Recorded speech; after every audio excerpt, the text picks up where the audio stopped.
Hello and welcome to Light the Wick. I'm your host, Corey Christen.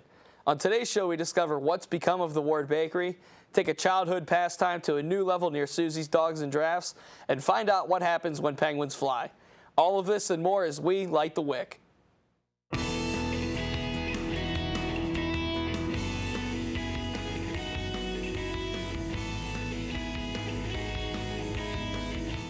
The Ward Bakery in Youngstown, Ohio has been, in the past, of course, a bakery. Now it has been converted into small studio spaces for local artists. Apart from opening its doors to creators, the bakery also serves as a backdrop for many seasonal art shows, often showcasing the work of its occupants.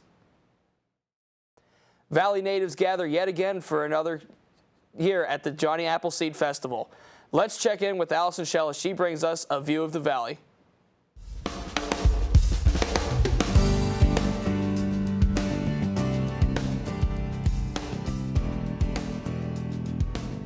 The Johnny Appleseed Festival is held in the center of Lisbon, Ohio, just a 36-minute drive south of Youngstown. 2015 marks the 48th year. A festival that used to be a 4-day event has decreased to 2 days, but that doesn't stop the crowd from coming. How long have you been coming to this festival? Since 1972. And what do you feel this festival does for the community? It's more like a homecoming, brings a lot of friends, family together every year, and see new arts and entertainment. The food options vary with choices ranging from chicken wraps to gyros and the all-time favorite French fries. And for dessert, you ask? All the apple products you can think of, from apple ice cream to apple dumplings and apple fritters. And of course, fresh red apples. What part of this festival brings you back year after year? I like watching actors perform, but my favorite part is the apple ice cream. The apple ice cream stand is one famous stand at this festival because nowhere else can you get fresh apple ice cream by the quart. Another important element is Johnny Appleseed himself. He was an American pioneer who introduced apple trees to many states, including Ohio. And with apples comes apple butter. Could you tell me a little bit about the apple butter making process? Okay, first off, we purchase the apples at a local orchard. We cut the apples up, we cook them till they boil. We bring the applesauce out to our festival, and we cook it for at least 8 hours. It's not just apples that make the apple butter. It's the special ingredients, too.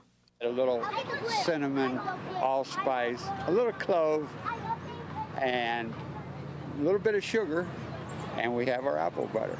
These are just a few of the festivities that are offered each year. The events and activities will all be back next September in Lisbon. Hope to see you there. This past week, emerging behind Susie's Dogs and Drafts in downtown Youngstown is a new chalkboard. The board is part of a new live Youngstown campaign aimed at promoting the area.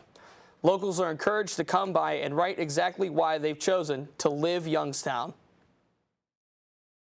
There's a new student organization for Youngstown State. A YouTube channel called Flying Penguins is run by YSU students. Stacy Tigner has the story. Let's just get out of here, just for a minute, okay? Can we? No. Yeah. No. The Flying Penguins are bringing the magic of movies to you. The creator of the YouTube series, Chris Taylor, expresses the inspiration behind the show. So it started out my senior year with my senior project. I didn't fail the project specifically. To me personally, it failed, and I kind of wanted to recreate it, and I made a joke about it to Megan and Jack and everyone, and Flying Penguin has developed from there.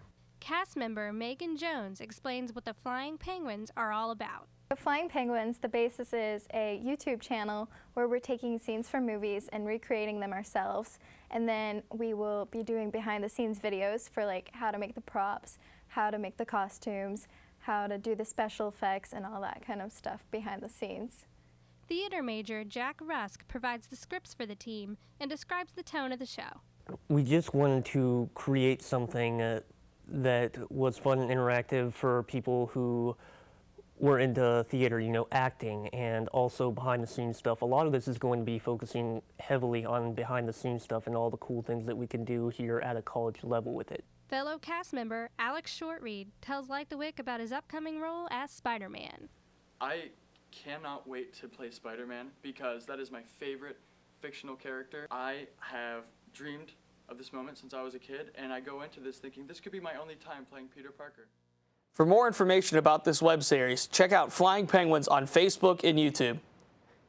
That concludes today's episode of Light the Wick. We hope you've enjoyed the show.